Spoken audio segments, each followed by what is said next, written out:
Assalamualaikum warahmatullahi wabarakatuh. Kembali lagi di channel Andun bersama AA Endun. Dalam sejarah Nusantara, khususnya di tanah Pasundan, sebuah kerajaan besar pernah berdiri, yaitu Pajajaran. Dalam kerajaan itu ada satu sosok raja yang begitu dikenal dan dihormati masyarakat hingga hari ini, yakni Prabu Siliwangi. Sebagai raja besar kerajaan Pajajaran, Prabu Siliwangi dikenal membawa kerajaannya mencapai masa kejayaan melalui kepemimpinannya yang adil dan berwibawa. Namun, seiring berjalannya waktu, sosok Prabu Siliwangi tidak hanya hidup dalam catatan sejarah resmi, melainkan juga dalam berbagai tradisi lisan, babat, dan legenda yang berkembang di kalangan masyarakat.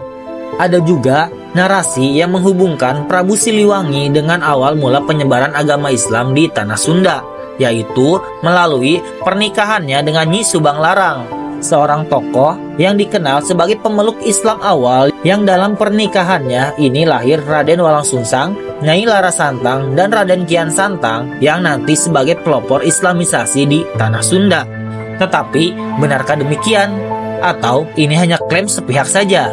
Dalam pembahasan video Andun kali ini, kita akan bahas mengenai Prabu Siliwangi ini secara ilmiah berdasarkan jejak sejarah Prabu Siliwangi dalam prasasti dan naskah-naskah kuno, serta bagaimana legenda Prabu Siliwangi ini menjadi jembatan antara dunia lama dan dunia baru. Tapi sebelumnya, yuk like, comment, subscribe dulu videonya supaya Andun makin semangat buat kontennya.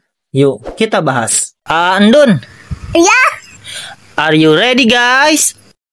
let's go.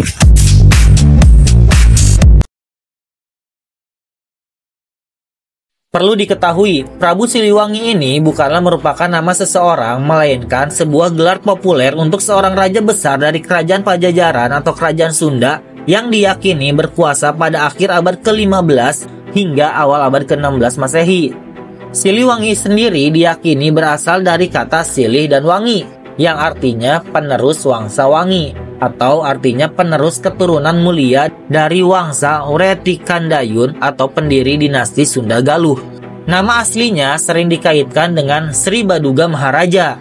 Sri Baduga Maharaja sendiri tercatat dalam prasasti Batu Tulis Bogor sebagai raja besar Pajajaran yang terkenal karena memperbaiki ibu kota, membangun benteng, membuat taman, dan memuliakan rakyatnya. Ada beberapa sumber utama yang menceritakan tentang Prabu Siliwangi. Di antaranya yaitu pertama, prasasti batu tulis yang ditemukan di Bogor. Di sana terukir tulisan kalimat-kalimat dalam bahasa Sunda kuno dengan aksara Kawi. Prasasti tahun 1455 Saka atau 1533 Masehi menjelaskan mengenai Sri Baduga Maharaja Ratu Haji di Pakuan Pajajaran, Sri Sang Ratu Dewata yang dianggap identik dengan Prabu Siliwangi. Di sana juga tertulis bahwa beliau membangun parit pertahanan, membuat danau, dan membuat taman. Kedua, naskah kuno Sunda seperti cerita Parahyangan dari abad ke-16 di sana menyebutkan keberhasilan Sri Baduga Maharaja dalam memperkuat negara. Dia mengalahkan lawan-lawan dan membawa masa keemasan Pajajaran. Lalu ada juga naskah seperti Babat Pajajaran. Ini sebenarnya lebih bersifat sastra dan legenda. Di sini Prabu Siliwangi digambarkan sebagai raja yang bijaksana, sakti mandraguna, bahkan bermuatan unsur mistis. Lalu yang ketiga itu ada pantun Sunda dan cerita rakyat. Dalam budaya lisan Sunda, Prabu Siliwangi sering digambarkan sebagai raja yang adil, sakti, dan akhirnya moksa. Moksa itu artinya menghilang bersama bumi. Nah, dalam hal ini, moksanya Prabu Siliwangi itu yaitu menghilang bersama pasukannya menjadi harimau gaib. Harimau dalam budaya Sunda itu melambangkan kekuatan, kewibawaan, dan pelindung. Sebenarnya, selain prasasti batu tulis, itu ada beberapa prasasti yang dianggap terkait dengan masa Pajajaran dan memberikan gambaran konteks masa Prabu Siliwangi. Di antaranya, itu ada prasasti Kebon Kopi II, ini tuh ditemukan di antara Bogor dan Sukabumi. Di sini disebutkan tentang eksistensi kerajaan Sunda. Dan ada juga prasasti Horen. Prasasti ini itu dari penjelajah Portugis awal abad ke-16, yang mana dia itu menyebutkan adanya kerajaan kuat di pedalaman Jawa Barat. Dari catatan-catatan berikut, kita bisa tahu bahwa Prabu Siliwangi itu adalah simbol Raja Agung Pajajaran yang dikenang dengan baik. Dalam budaya rakyat, Prabu Siliwangi lebih dari sekedar raja. Ia adalah lambang keadilan, kekuatan, dan perlindungan rakyat Sunda. Oh ya, FYI teman-teman, for your information, Prabu Siliwangi ini itu adalah raja yang kembali menyatukan kerajaan Sunda dengan kerajaan Galuh, sehingga kembali menjadi kerajaan atau dinasti Sunda Galuh. Jadi sebelumnya Sunda dan Galuh itu sempat terpisah dan disatukan kembali oleh Prabu Siliwangi. Ada satu kisah menarik dari cerita rakyat yang ditulis dalam berbagai naskah babat, yaitu cerita pertemuan Prabu Siliwangi dengan Nyi Subang Larang. Diceritakan Nyi Subang Larang itu adalah seorang putri dari Ki Gedeng Tapa, seorang penguasa pelabuhan di Cirebon atau pelabuhan Muara Jati.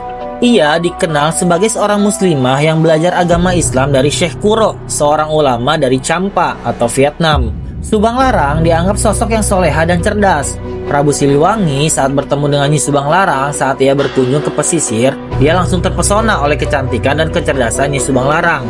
Sehingga Prabu Siliwangi langsung meminangnya. Namun, Nyi Subang Larang mengajukan syarat kepada Prabu Siliwangi. Syaratnya adalah bahwa Prabu Siliwangi harus masuk Islam terlebih dahulu jika ingin menikahinya. Akhirnya, Prabu Siliwangi sempat masuk Islam ketika menikahi Nyai Subang Larang.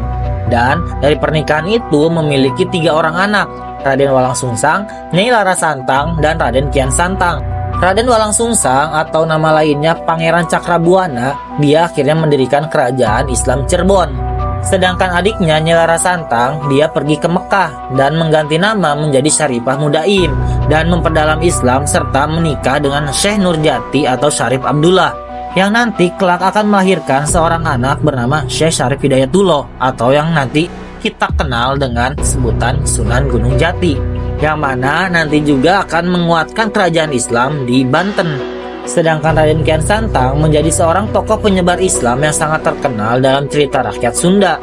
Setelah pernikahannya dengan Nyi Subang Larang dan sudah memiliki anak-anak, Prabu Siliwangi diceritakan kembali kepada kepercayaan leluhurnya, yaitu Sunda Wiwitan. Muncul pertanyaan, bagaimana cerita tersebut menurut sumber sejarah?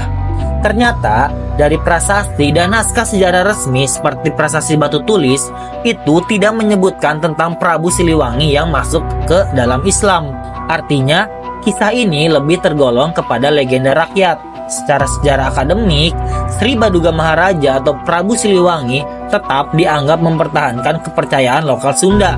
Bahkan diketahui Islamisasi di Jawa Barat itu sebenarnya baru benar-benar meluas setelah Pajajaran runtuh, terutama oleh Sunan Gunung Jati dan keturunan Nyi Subang Larang. Lalu muncul pertanyaan lanjutan. Mengapa muncul klaim atau cerita masuknya Prabu Siliwangi ke dalam Islam? Kemungkinan besar ini adalah bagian dari unsur legitimasi politik pasca Pajajaran runtuh. Jadi, setelah Pajajaran melemah dan akhirnya runtuh sekitar abad ke-16, Cirebon dan Banten muncul sebagai kekuatan baru. Keduanya adalah kerajaan Islam yang ingin memperkuat legitimasi di mata masyarakat Sunda, yang mana sebelumnya mayoritasnya adalah penganut Sunda Wiwitan dan Hindu Sunda. Jika kita lihat di berbagai tradisi Nusantara, ternyata ada pola pemimpin itu haruslah keturunan raja atau dewa.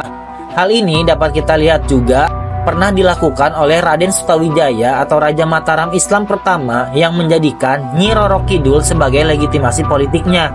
Maka dengan mengangkat cerita bahwa Prabu Siliwangi, raja yang begitu dicintai dan dihormati oleh rakyat Sunda saat itu, bahwa Prabu Siliwangi ini menerima Islam, maka rakyat lokal yang sudah sangat menghormati Prabu Siliwangi lebih mudah menerima penyebaran Islam di wilayahnya. Dan juga agar identitas baru Islam tidak terasa sebagai pemutusan dari sejarah agung mereka, tapi lebih ke sebagai kelanjutan alami dari kejayaan yang lama. Dengan menggambarkan Prabu Siliwangi menikahi Nyai Subang Larang yang saat itu muslimah dan sejenak pernah masuk Islam, maka Islamisasi menjadi terasa alami dan tidak memusuhi leluhur Sunda. Yang dianggap keturunan Prabu Siliwangi yang dalam kondisi Islam dianggap sah sebagai penerus Pajajaran, bukan sebagai pemberontak. Ini sebenarnya semacam strategi legitimasi budaya, menghubungkan Raja Sunda terbesar dengan Islam. Perlu digarisbawahi di sini, pada masa itu hal ini sudah menjadi biasa dalam sejarah dunia. Misalkan kita juga pernah menemukan cerita tentang Kaisar Romawi kuno seperti Konstantin dikonversi dalam kisah-kisah Kristen setelah kematiannya. Itu ditujukan untuk melegitimasi kekuasaan baru. Lalu pernah juga ada cerita-cerita raja-raja Arab pra-Islam disambungkan kepada tradisi Islam untuk memperkuat akar historis mereka. Nah, muncul pertanyaan lanjutannya. Apakah tokoh Nyi Subang Larang dan anak-anaknya ini adalah tokoh nyata? Jawabannya adalah iya. Kemungkinan besar mereka adalah sosok yang nyata. Nyi Subang Larang disebut dalam Babad Cirebon sebagai putri dari Ki Gedeng Tapa dan murid dari Syekh Kuro.